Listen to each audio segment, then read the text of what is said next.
From across the UK,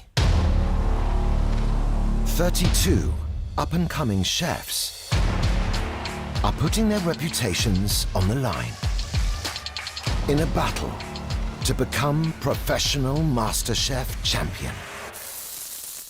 Tonight, the last 4 hopefuls compete to impress MasterChef judge Greg Wallace, renowned chef Monica Galetti, and Michelin-starred Marcus Waring. I'm naturally very competitive and I try and hide it a lot of the time, but this is a place where I feel it can come out in full.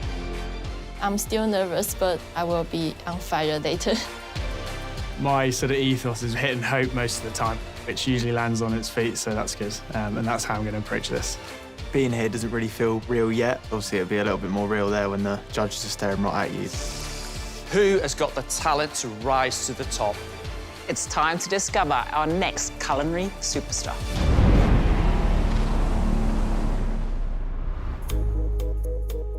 The last 4 chefs of this year's competition. How about that? First up, of course, skills test. Monica, what are you going to get them to do, please? I would like our chefs to make us a cavatelli pasta dish with chicken oysters, some chimichurri, and a chicken sauce.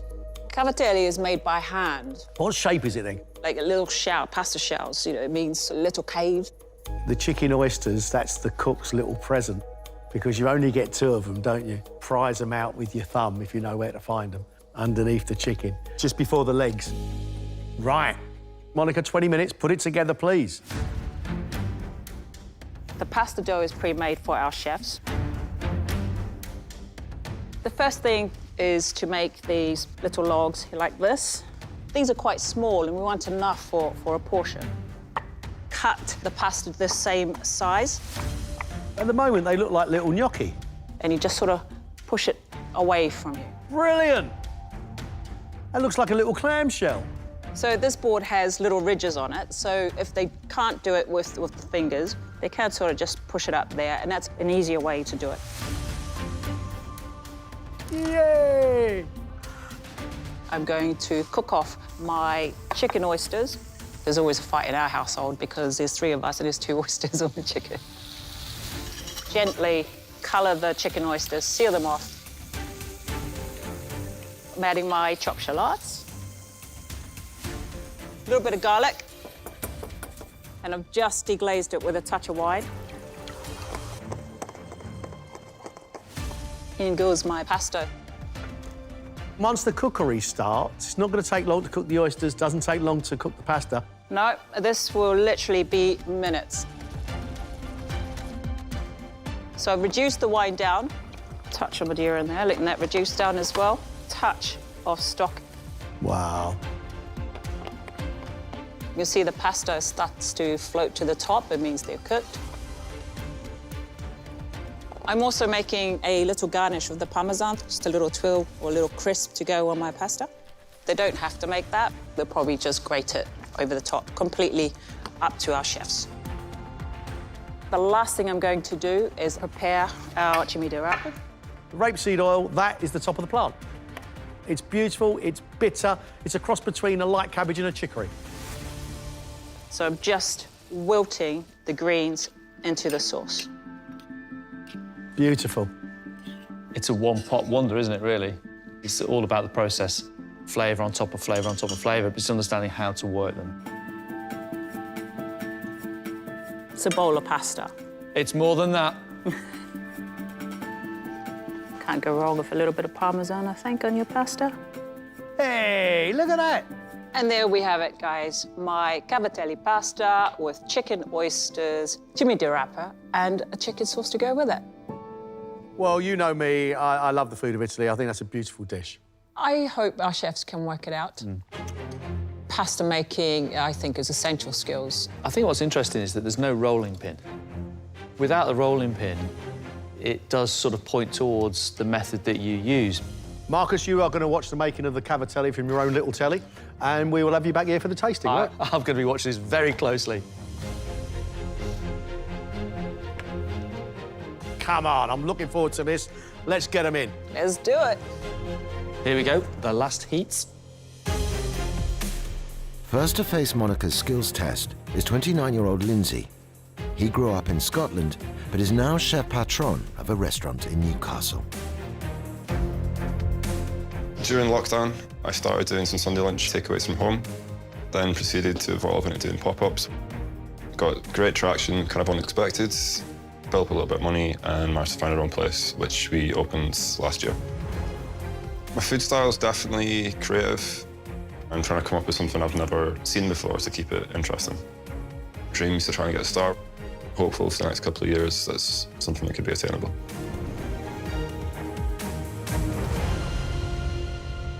Hello, Lindsay. Hi. This skills test was set by this incredible chef, Monica. Hi. I would like you to make for us cavatelli pasta, served with chicken oysters and sauce, and a garnish of cima di rapa. Okay. Have you seen the shape of cavatelli before? I'll be honest with you, I can't quite picture it in my head. It's not filled pasta. As long as you can make us some little hollows that will pick up the sauce. Okay. Right, Lindsay, 20 minutes. Good luck. Thanks. Where in Scotland are you from, Lindsay? A little village just south of Edinburgh. It's middle of nowhere. I lived up there until I was about 18, and then I moved down to Newcastle. Do you work in a restaurant? Yeah, so I was lucky enough to be able to open my own place last year. How old are you, Lindsay? I'm 29. That's impressive, my friend. Thank you. Lindsay, what's the plan? Once I get the sauce ready, gonna do the pasta after that, and then I'm gonna fry off the chicken. Brilliant. Tell me what's in your sauce, please. I've got some garlic and shallots that I've just lightly sweated off, and I'm now putting some wine in it and reducing that down. Got a plan? Hopefully. Poured a lot of stock into that saucepan. You didn't really need to do that. You've had 6 minutes, so you've got 14 minutes left.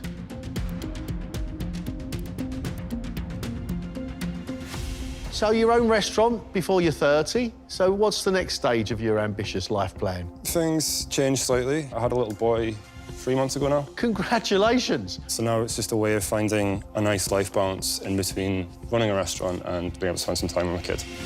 Work-life balance, and you've entered MasterChef. Yeah, it doesn't really quite compute, does it? Can you win the competition? If I can work out how to do this pasta, then one step at a time.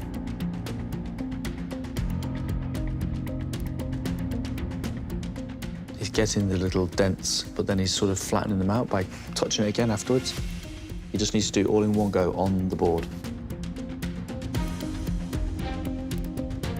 They don't look like they've got any uniformity or whatsoever. You must make pasta, don't you, in your own restaurant? Yeah, it's something I enjoy making, and I'm kicking myself now for not making this before. Your sauce is reducing, your cima di rapa's on, but you still need to cook the oysters. Yes, should be okay, should be okay. Now he needs to build the dish around that pan, because that's where your flavour is, right in there. How's the pasta tasting? Needs a little bit more salt. Probably about a minute off now. So it's all coming together? Fingers crossed. What's yours? The butter's burning. Oh. One side is burnt and the other side, they're fine. That's not how you cook a chicken oyster. Right, you done? Yeah.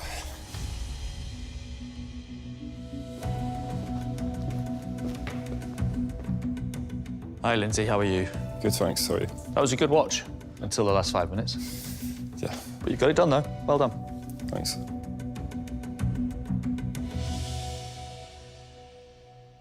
You didn't know what the pasta shape was. It's sort of chewy and thick. Yep. The making of your sauce, you deglazed it, reduced it, add garlic in there. It was great to see. It's a shame we took your eye off in the last 5 minutes because your chicken oysters sort of caught on one side, raw on the other. Stay focused. Not a bad start, though. Have a plan before you start and try and stick to it. Because what you do have with your pasta is there's no uniformity. Your pasta is quite firm, but looking at your processes, I think you're OK. I think you've proved you have a certain amount of knowledge. Well done. Thank you. Could have gone better. I didn't mess up too badly, so I'm going to take that as a positive. Nothing seriously went wrong and nothing seriously went good, so in the middle is okay for now. Next to put his skills to the test is 26-year-old private chef Tristan. I work all around the world, some crazy places, which is great fun, cooking so many different houses for so many different clients. It's one of the most rewarding jobs you can have, I think. My ethos behind every plate I do is never really to use any dairy. I'm allergic to it.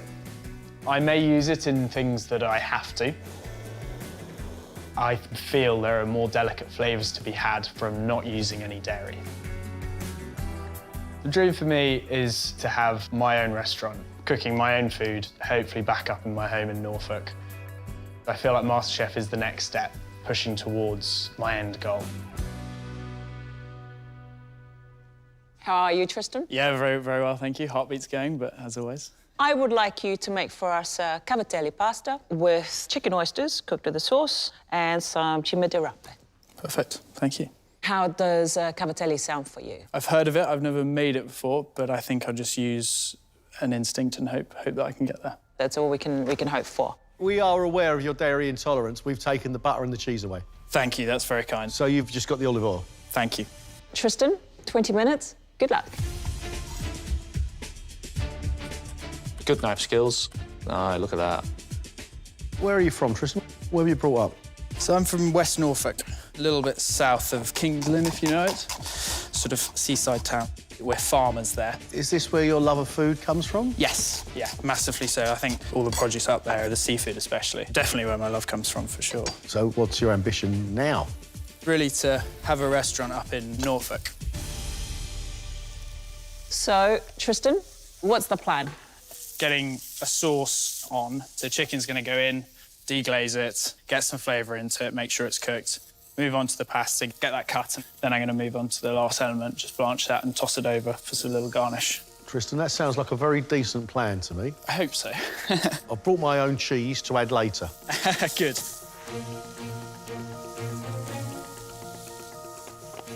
It's just looking a bit rustic, a bit rough. This dish is more sophisticated than that. What you don't want to do is boil the chicken. That is boiling. Just reducing down that Madeira, going to add the stock now. And then just let them slowly simmer in there. So you're coming up to halfway there. If you leave them in that pan for another 10 minutes, then they are definitely going to be overcooked.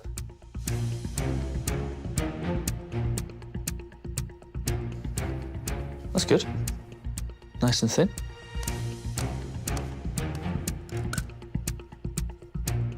So, what are you thinking with your pasta there? Well, I'm thinking I'm just going to roll it onto the little tool there and hoping come out little small bits which have nice curves in it to sop up all that sauce.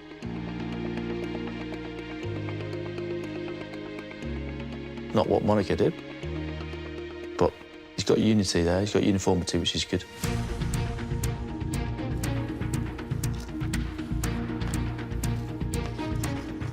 You've got to think about bringing this dish together. You've got a minute. Yep.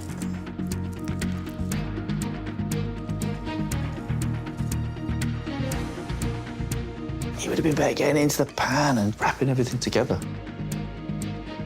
That's what pasta cookery is all about. All done? All done.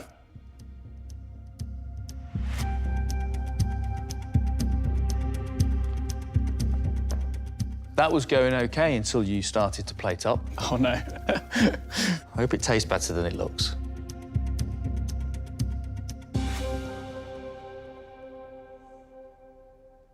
Tristan, I like that you try to keep this pasta as uniform as possible in size. The making of your sauce here, shallots in there, lots of garlic, quite rustic in the way that you were making it, and that's fine. You know, it tastes good. OK. You wilted your cime di rape in one pan, and then the pasta went on top of that. Yeah, it would have been great to see it all fold into the pan that you had the chicken oysters in. But not a bad start, though, Tristan. I don't think it was a good idea to drop the chicken oyster into the pan with the sauce and just let it cook. It's such a delicate thing. You've got to really nurture them. But there are some lovely, nice skills on show, lovely pasta work on show, and you've got a lovely manner around the kitchen. That's a pretty good start. Let's hope for better presentation in the next round. Thank you, Tristan. Thank you very much indeed. Cheers. Thank you. I think there's a lot more to come from him. We may have found the non-dairy cream of the crop. In hindsight, I definitely would have placed it differently, but everything else seems to go OK. And Greg said it was a good start, so I'll take that.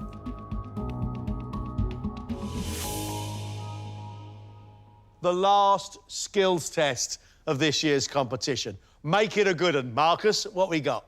I'd like our chefs to make a poached pineapple served with a sabayon and a garnish of toffee popcorn. Brilliant. I love that. I think 2 out of 3 they might manage. 20 minutes, not a lot of time. Marcus, please, off you go. Before we start to prep the pineapple, it's important to get the cooking liquid on. The reason for poaching it is to incorporate some of these fabulous flavours. In here, we've got water, some brown sugar, we've got our rum, lots of it. We've got some cinnamon sticks, pink peppercorns, so just crush those up in your hands, and some star anise. But they can use whatever it is that they want. As long as it's poached and as long as there is some added flavour, added value. So now I'm just going to get to our pineapple, cut that down. Taking off the skin, I'm just taking out the little eyes. How they serve it and how much pineapple is entirely up to them. Well, juicy pineapple is just so good. Do you like pina colada? Love pina colada. Our stock syrup has come up to the boil, and then just drop in the pineapple. That pineapple's just got to soak up all those flavours. You're making a cartouche. Why not a saucepan lid? That just helps the stock just roll underneath and just coat any pineapple that's sticking up there. Now our sabayon, which is 3 egg yolks and just a couple of spoons of sugar.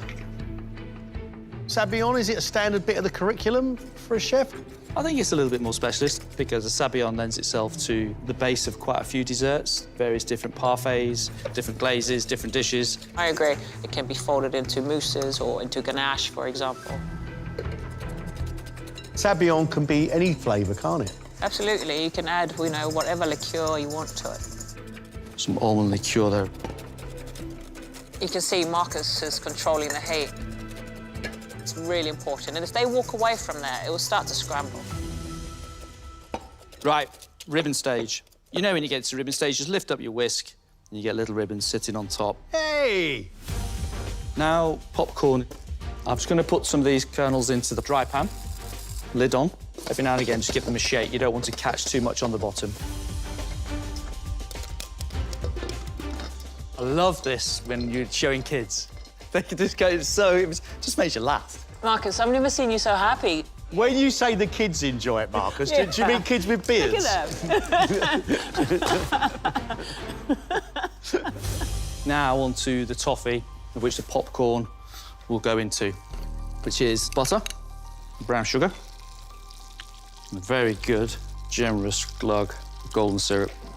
Wow, look at that.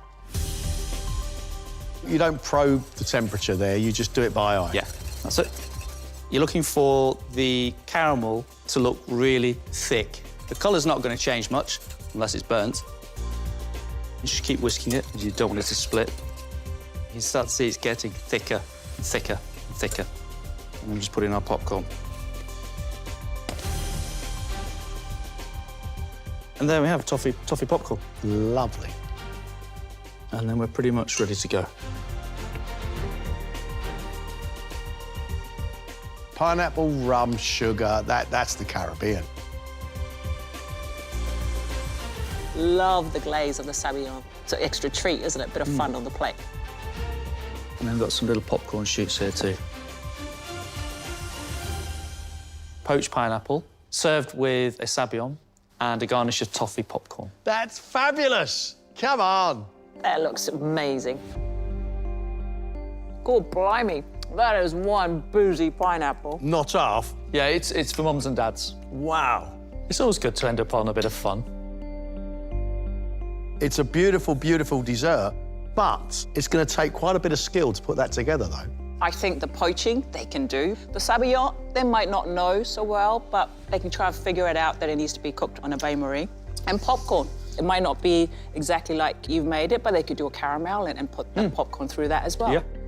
Monica, you're off to the observation room. All right, we'll have you back in for the tasting. Brilliant. See you soon.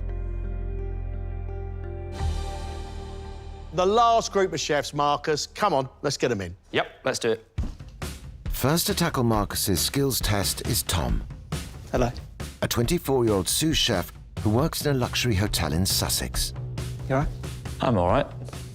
You? Slightly terrified. I'm 24, so I'm still quite new into cooking. I'm classically trained. I went to Westminster Kingsway in London. I'm from a cooking background, sort of through my blood. My mum works as a pastry chef. My dad is an exec chef at a hotel. Hopefully in a few years I'll be the better chef, but it's definitely still him for now. He's got a couple hundred years on me. So the best thing about being a chef is just the sort of constant creativity you can sort of showcase. My style is traditional food done well. It'd be nice to cook for the judges. My brother Charlie, he loves watching clips of Greg reacting to nice pudding, so if I could make one of them, that'd be absolutely ideal. I hope for the best, but expect the worst. Tom, welcome to MasterChef. Thanks for having me. This skills test was set by the incomparable Marcus Waring. Okay. This is a dessert. Nice. How's that? Yeah, sounds good. You're good with pudding? I love pastry, so... Good man. Nice one, Tom. I think it's the first one who's ever said that walking into pastry. Poached pineapple, serve it with a sabayon, toffee popcorn, 20 minutes. Let's go.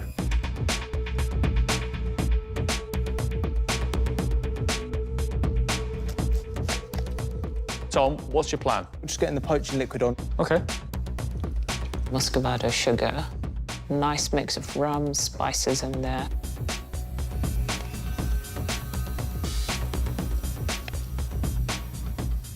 I'm just gonna get the pineapple in, because I think that'll probably take the longest. Sabayon, I know what that is. It's just whipped up egg yolks, sugar, and then a bit of alcohol. I assume you want it glazed because you've got a blowtorch there. Good man.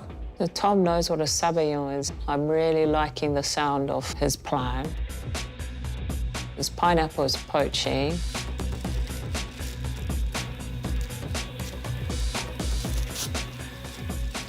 Pineapple's underway. Yeah, pineapple's underway. Poaching liquid's done. You've got everything in there? Yeah. Tom, you're doing very well. Now, a lot of chefs really hate pastry challenges. I just think it's great to sort of know a bit of everything, you know. I'm not gonna lie, I've not made popcorn in a pan in quite a long time. I always use Chef Mike. Who's Chef Mike? Microwave. I've never heard it called that before. You never heard that? Chef Mike. There's not many chefs making us laugh like that. Come on. It will pop, I'm just being impatient. You've got 12 minutes left. Your sabayon's now underway. Your pineapple's poaching. Popcorn's cooking. Yeah. Popping now. Sabion's thickening up nicely. Why have you come on to MasterChef? My granddad passed away a few months ago, and my grandma quite likes the show, and I think she'd love to see me on it. Did Grandad manage to eat your food in the restaurant? He was a pie and mash man, so it's not really his thing, you know. How's it going, Tom? A bit behind on this toffee popcorn, to be honest. I should have got this on sooner, it's my mistake. There was some syrup or some honey that he can put into it. Didn't see that. There we go. Finally got there. So think about your presentation, OK? Oh, his pineapple looks nice. I've got the jitters here, look at this. About a minute. It looks good, Tom. Hey. All done? Yeah, sorry, I'm not quite happy with that. It's sort of oozing out a little bit. We'll tell you if it's right or wrong.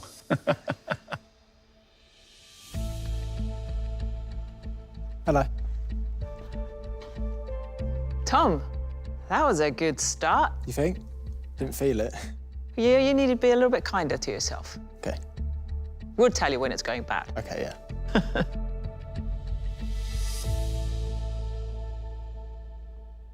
Tom, that was a really good start. Very calm, a really professional approach to the kitchen, which I do like. I love the way you cut down the pineapple, poaching liquid, absolutely delicious. Your sabayon, the reason why it is thin like that is because you didn't cook it enough. Yeah. But this was a fantastic skill test to watch. Poaching of your pineapple, beautifully done, and also understood that with the cartouche over the top, it was going to gently continue to poach. You got a good kick of rum in that. Fantastic. Loved your working methods, tidy, under control, and I'm excited to see what you've got in store for us. Pastry challenges have a lot of chefs in big wobbles, and you knew exactly what you were doing. See you in the next round. Thank you very much.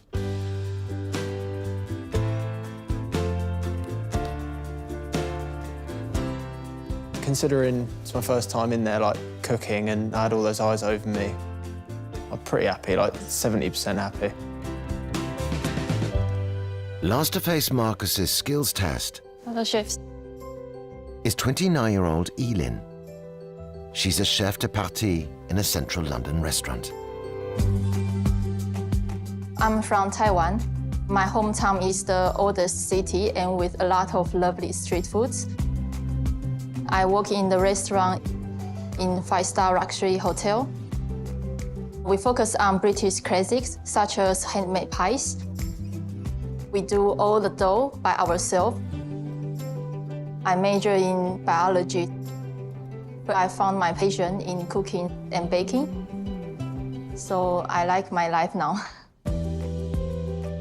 I love to cook contemporary cuisine, inspired by my hometown, Taiwan, and also some Western cuisine techniques.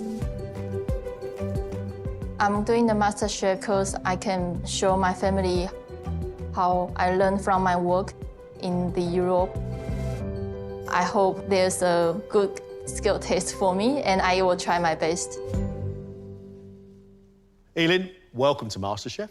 Thank you. How are you with pastry? I have some experience in pastry. I would like you to make poached pineapple served with a sabayon and toffee popcorn. Yeah, it sounds delicious. 20 minutes, over to you. She's Russian, and she has cut off a lot of that pineapple. You're comfortable with this challenge? I hope so. I will do my best. Can you tell me what your plans are? Poach the pineapple first and do the sabayon and do the popcorn. Great.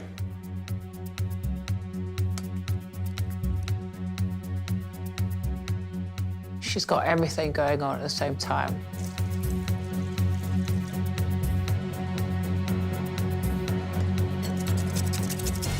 You made a sabayon before?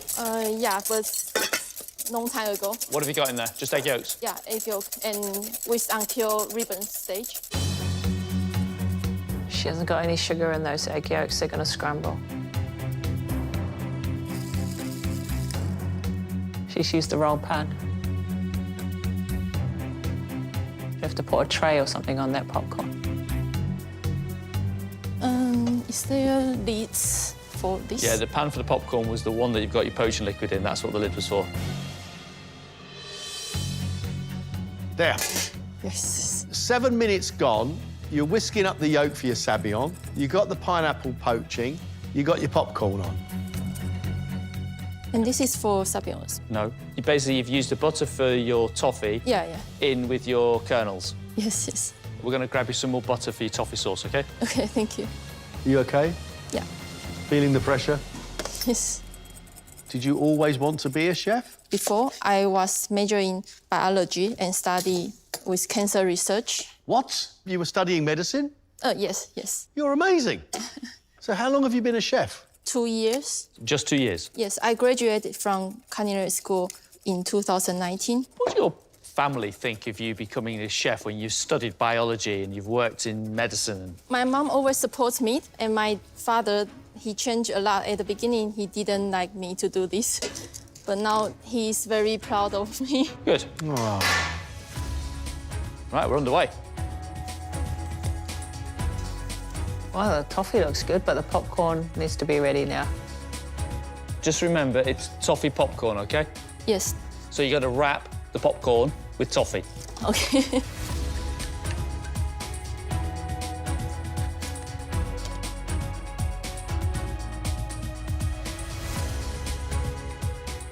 Sabayon, not sure it's cooked through. Are you finished? Yes. Well done. Thank you.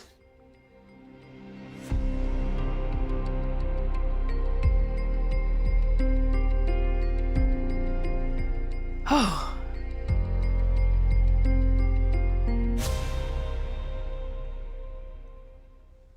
My message to you is slow down. Yes, okay. You're rushing at such a speed, you're making really big mistakes. Yes. First of all, we, as chefs, will always look at this. Yeah, the trimmings. There's quite a lot of the pineapple still left over. Look, that's not good. Yes, Sabayon is not cooked. Your popcorn is burnt. Yeah. You've got it up, but you've not got it done well. Yeah. Sabayon making, I needed sugar in there. The alcohol didn't even make it in. It went into the caramel. The butter ended up in the popcorn. Allow yourself time to breathe and think about what you're presenting. No more waste. Yes. It seems to me that you understand how to do these processes, but you won't be able to do them properly if you keep racing. Yes, okay. Thank you very much. Thank you so much. Thank you. It's quite challenging. Everything just comes into my mind at the same time. I need to slow down and calm down to be more organized. That was a really good skills test. Tom was my pick of the bunch. I agree. I think we've got some good chefs in today. I think we're in for a good round. You are our last batch of chefs in this year's competition. And we don't know. We may well have saved the best till last. This year's champion may well be standing in front of us right now. Here we are, the exciting part of the competition, when you get to cook your own food. It's your signature two-course menu. One main, one dessert to absolutely wow. At the end of this, 2 of you go through, 2 of you leave the competition. Chefs, hour and a half, over to you.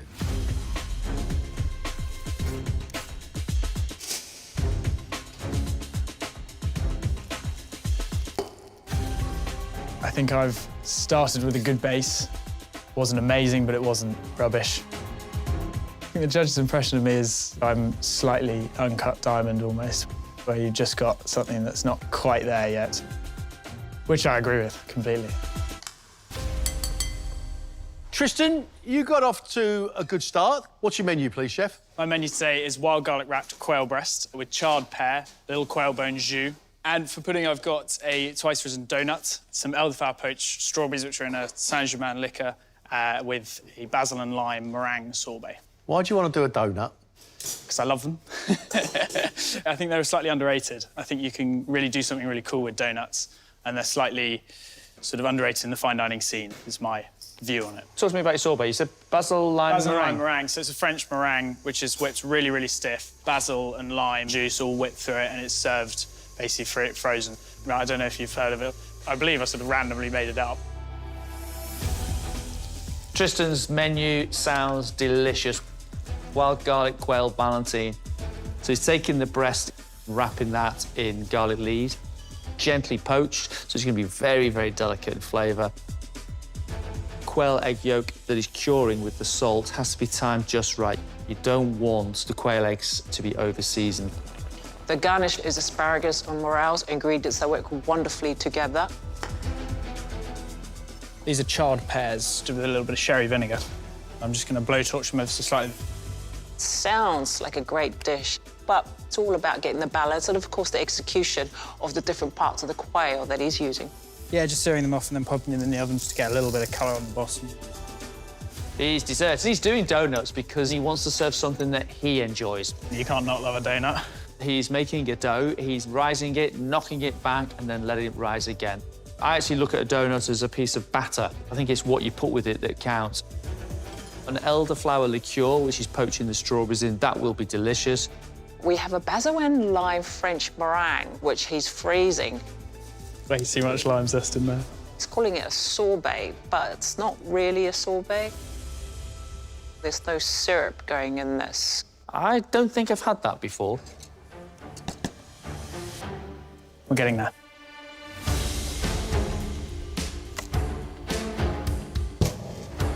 In the signature round, I would like to show the judges that I'm a very organized person, but I'm too nervous, so maybe I need to calm down, and then I can present the best side of myself.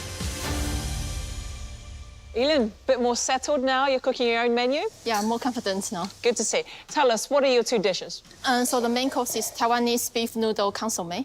So this is my favorite dish in my life, and it's from my family recipe. And I make it into the French traditional style, so it's consomme clear soup. That is exciting. I have to say, this is the first time I've had a take on Taiwanese food the way you're doing it. Yes. And what is your dessert? The dessert is the strawberry-based dessert, so fresh strawberry and balsamic compressed strawberry with lemon thyme and pink peppercorn. And also there's like pistachio and matcha sponge cake around with jelly on top of the cake. Have you got time to do all of these things? Yes, I will bring to you. I can't wait to try it, and I hope you manage to do it all. Yeah, thank you. I hope the judges will like my main course because this is my favorite dish in my life. And it reminds me all the memories in my life. I can't wait to taste this dish. She's making her handmade egg noodles. I'm excited about your menu. I won't lie. So please, please make sure you get it all done. Yes, yes. Got compressed leek and spring onions. She's got beef fillet and Taiwanese beef consomme. And in that, got different spices. Got a little bit of licorice in there. She's bringing all those ingredients together with the egg whites and just allowing that liquid to clarify. It's got to be packed full of flavour and crystal clear. Dessert. We've got a pistachio and matcha cake, which she's cooked in the microwave, so it's going to be incredibly light. We have honey and lemon chantilly, fresh and balsamic marinated strawberries, and a tweed decoration, which is going to sit on the top. And on the bottom of all this is an elderflower and lemon gel. This sounds very complex. There's a lot of different parts going on this dessert. I just hope she manages to deliver everything on time.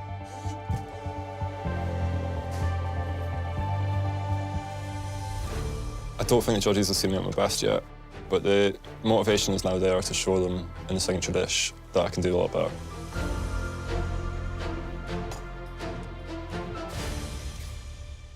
Lindsay, how are you feeling? Better. The skills test's out the way now, so I'm feeling a lot more comfortable and relaxed.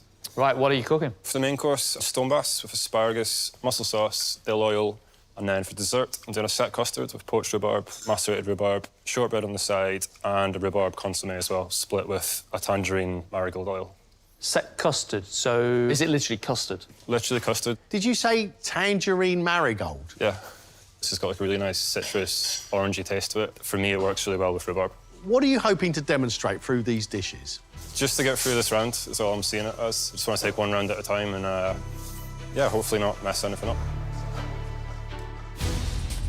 Lindsay, still looking very calm and under control. His main course is pan-fried stone bass, beautiful fish. The skin, if he's keeping it on, lovely and crispy. Cooking the mussels, make sure they're nice and clean.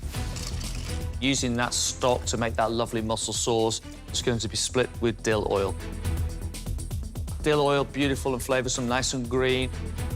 There's nothing here that we haven't had before. This dish has to be completely on point for us to be wowed. It's definitely not the most wild I could go with the food. I've kind of tamed myself in a little bit here. Dessert. It's a bit of a fun take on yogurt custard, which is one of my favourite flavour combinations. Lindsay says it's a set custard, but it's thickened with egg yolks only, so he needs a high ratio of egg yolk to make sure this is thick enough. We've got some poached macerated rhubarb, and we've also got tangerine marigold. He needs to be careful of how much of the green of that he puts on this dish. The flower is delicious. The green is just a little bit too grassy for my liking. Shortbread has got to be perfectly made, nice and delicate and beautiful and light. It's short, it's supposed to melt in the mouth. Chefs, you're halfway. You have half an hour left. I think the skills test went pretty good. I think the judges might think I slightly know what I'm doing. I mean, obviously I'm young and I don't know everything, but I feel like I showed them a nice bit of me. Tom, how are we doing? I'm good, thanks. Just a little nervous, 'cause obviously I want to give the best to you guys. You got off to a good start in the skills. It's nice to hear that you think that.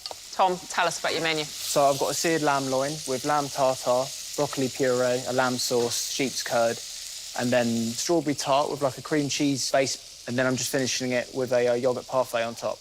Ooh. Tom, why are you a chef? Mainly because my dad was trying to make me not be a chef, I'd say. It's probably the biggest reason. Because he's a chef himself. Is he still a chef, your dad? Yeah, we're currently working at the same place. Does Mum forbid any chef talk around the kitchen table? No, 'cause she's a chef as well. That's amazing. Tom, if you go on to win, your dad would give you a promotion. No. Tom, main course. Seared lamb loin and lamb tartare. Beautiful saddle of lamb. He's left the fat on, which is always a good thing. I love a lamb tartare. I'm curious if it'll be served separately on its own on a side as opposed to on a plate with a hot lamb loin. Tom is putting sheep's curd with his dish to have some sharpness through that. I like this. We've got broccoli 3 different ways. We've got a puree, we've got sprouting purple broccoli, and we've also got some broccoli stalks, which is pickling for acidity and for bite. Tom's got some red wine going into his lamb choux, but you've got to use it sparingly. You don't want a deep red wine sauce with such beautiful, delicate, light ingredients. That's... We've got a strawberry and mascarpone tart. I just love a tart dish. Anything to do with a tart, I'm all over it. The mascarpone, of course, can actually soften the pastry case. So Tom's got to make sure he just gets the right cooking on this. We've got beautifully sliced strawberries. We've got a yoghurt and honey parfait. It's going to rocher it and sit that on top. This dessert needs to be executed to perfection for it to work. Yeah, how long have I got? How long have I got? Chef's got 15 minutes left. 15. Lindsay, what is that? Shortbread? What, is it supposed to be like flat? Not at all, so I'm currently going to remake it. You're from Scotland, aren't you? Your shortbread recipe's not working. Apparently not.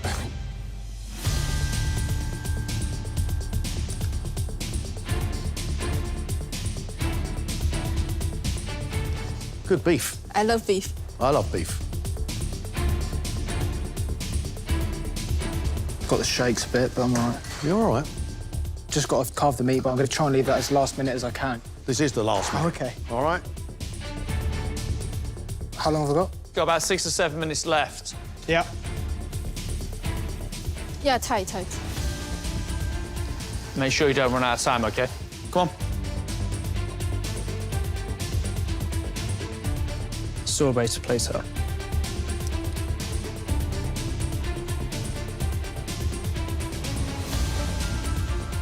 Lindsay, did we get to make some more shortbread? I had to decide to leave it and just focus on everything else. Use it as a tool. Make something. Don't give up. How many minutes left, Chef? You've got a minute. That's it. Time's up. Stop.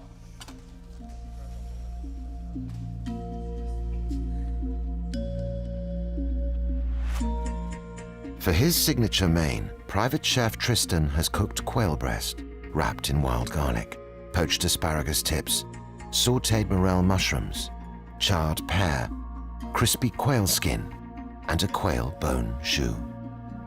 That looks like an autumnal walk through a forest. I love that.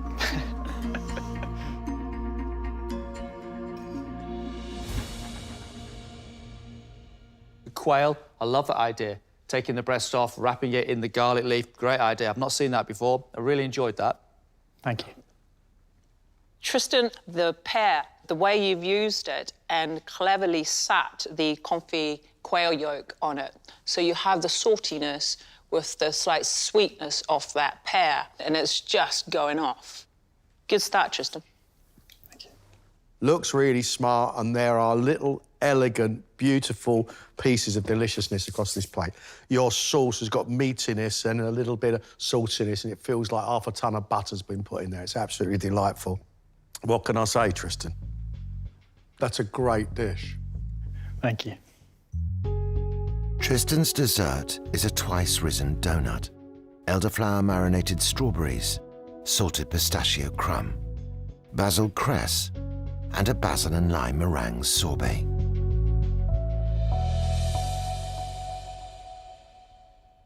It's got a lovely, rich flavour, but your donut is very tight. It's not aerated enough. I don't think you've given it enough time to rise. That's a shame, because I was really looking forward to this. What we have here is cold meringue. It's just whipped up egg whites with some basil and lime chopped through it. And it's unpleasant. I'm not enjoying it. The pistachio, you've salted these, haven't you? And I just can't get on with the salted nuts and donut. It shocked me. I'm loving having the macerated strawberry with the donut, but the meringue and the salted nut is not helping at all. It was a bit of a tale of two halves. Obviously, the main was very well received, and the pudding was not. I think we still got a chance, but who knows? Chef de partie Elin has cooked roast beef fillets served with grilled bok choy, compressed spring onion and leeks, 5-spiced egg noodles, and a Taiwanese beef-flavoured consommé.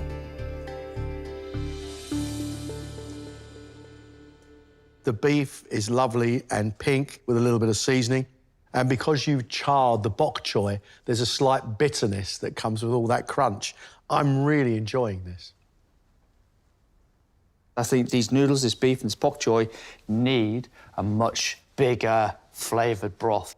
It's just a little bit flat, if I'm really honest with you. I'm looking for a bigger flavour with all those spices in it. I think this dish would come to life. Okay.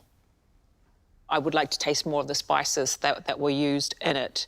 Also, more of the wonderful spring onion that you've compressed on the top. You know, loads of spring onion in a broth like this for me, and I'm in consommé heaven. For her signature dessert, Elin has made a matcha and pistachio sponge cake, balsamic vinegar compressed strawberries, chantilly cream with mascarpone, honey and lemon, elderflower and lemon gel, pink peppercorns, and a tuile.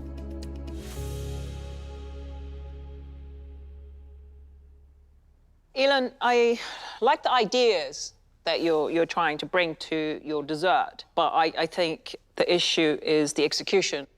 A sponge cake like this, when it's done in the microwave, it should aerate. So something's happened and it's become dense, and so the bitterness of the matcha has intensified. And some of the strawberries have diluted with the balsamic and become watery because of that ice you sat on top of it.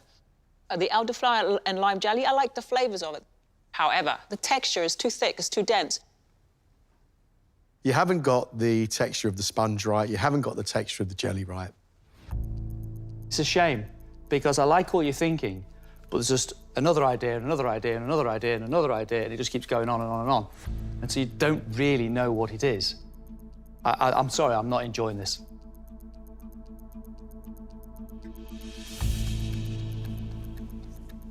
They like my ideas, but I can do better, to be honest. Chef patron Lindsay's signature main is pan-fried stone bass with asparagus, potatoes cooked in lemon and pine oil, a mussel sauce and dill oil.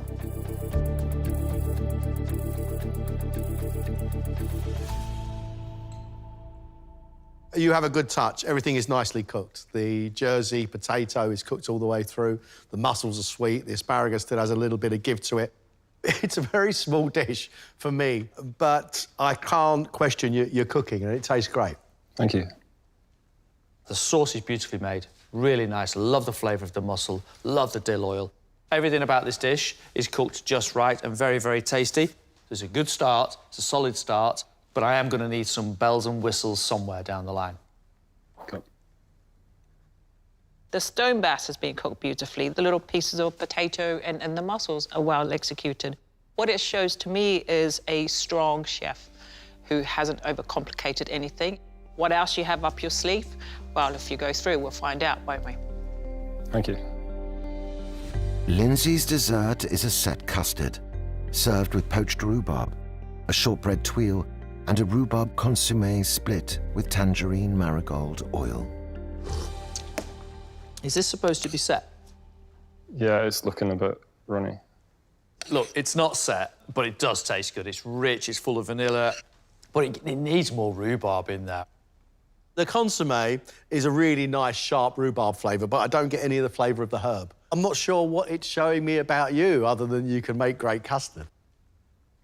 I'm a bit disappointed. I didn't think you were going to come and show off on a signature around a bowl of custard. And it's not a set custard. The shortbread didn't work out, and you kind of just lost all your energy after that. It threw you. And for me, I just find that you should not give up so soon. You came here to fight for something. It starts right now. Quite disappointed in myself. The dessert could have been a lot better. I just didn't execute it properly, and I'm sure it's going to haunt me for a very long time.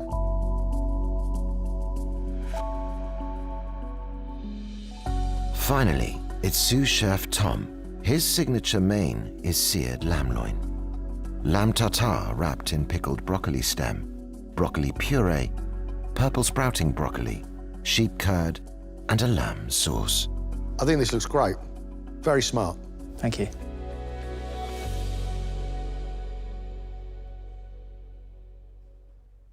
There's some lovely skill here. You have cooked your lamb very, very well. Got a beautiful puree. I love the fact you've taken the stem of the broccoli, you haven't thrown it away, you've pickled it. That brings a bit of freshness to the dish. That really does give us a reflection of what you're all about right now, Tom. Very good. I love the tartare. I could have more of that. Slippery, nicely diced bits of meat, but you've got that pickled crunch of that broccoli around it. This is singing to me, this plate of food. I absolutely love it. Thank you. You get the little sharpness from the sheep's curd, and it's a nice surprise that cuts through this dish. It's a delightful plate of food. Good start for you, Tom. Thank you.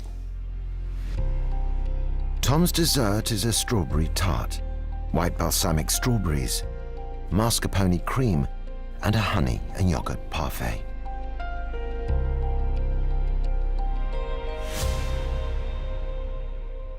Tom, the tart case is beautifully made.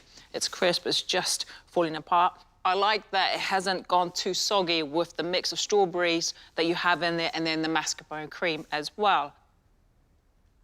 That is a lovely, lovely tart. You've got macerated strawberries on the bottom that are almost sharp. And then you've got that lovely mascarpone, which is slightly sour, but it's packed full of vanilla. And then you've got fresh cut strawberries across the top.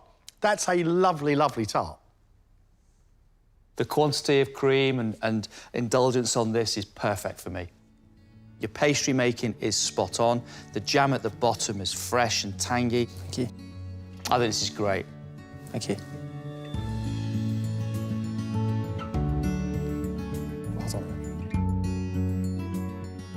That was good. That was good. Thank you. Yeah, I'm feeling pretty good after that. It'd be quite nice to carry on through this competition and keep getting good feedback.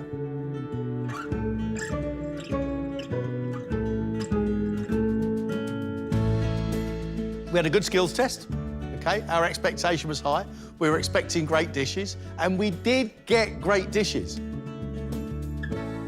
There was one standout chef, wasn't there? Complete standout chef, and that's Tom.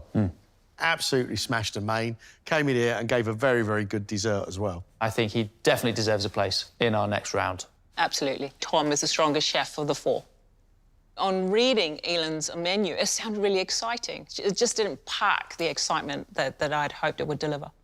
The take on her Taiwanese dish, beef was beautifully pink.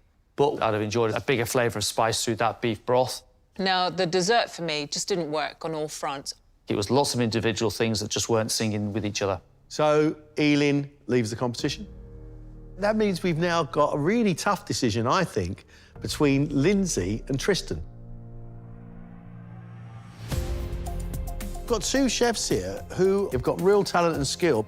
Both their savoury dishes were fantastic, but both their desserts were very disappointing. It's the main hurdle of the competition. Anything past it kind of feels like a bit of a weight off your shoulders. So, yeah, I would be gutted if I went out at this point. Yeah, it's hard to know whether you've done enough. The other chefs are so brilliant. So if I have, then I'll be proud. If I haven't, then good luck to them.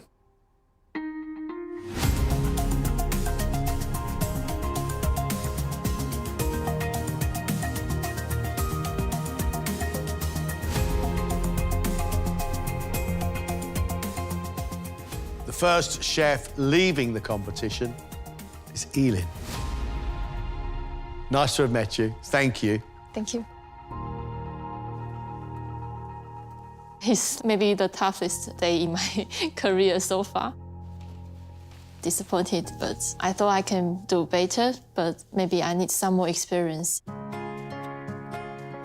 Tristan, Lindsay, one of you's leaving us. The chef leaving is Lindsay.